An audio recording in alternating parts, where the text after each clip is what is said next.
ముక్కోటి ఏకాదశి రోజు మంగళగిరి క్షేత్రంలో కొలువుదీరి ఉన్న లక్ష్మీ నరసింహస్వామి ఆలయంలో ఇచ్చే బంగారు శంకుతీర్థం యొక్క ప్రత్యేకత గురించి ఇప్పుడు చూద్దాం.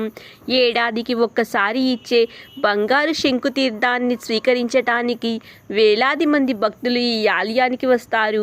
ఈ తీర్థాన్ని స్వీకరిస్తే సకల పాపాలు తొలగి శుభాలు కలుగుతాయని భక్తుల నమ్మకం. మంగళగిరి లక్ష్మీ నరసింహస్వామి ఆలయంలో ఉన్న విశిష్ట సంపదలో దక్షిణావృత శంఖం ఒకటి.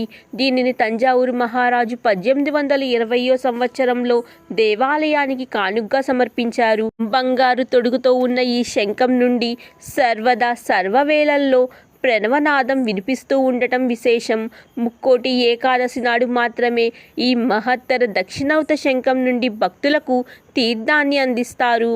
ఈ తీర్థం స్వీకరిస్తే సకల రోగాలు నశించి శుభాలు కలుగుతాయని భక్తుల విశ్వాసం.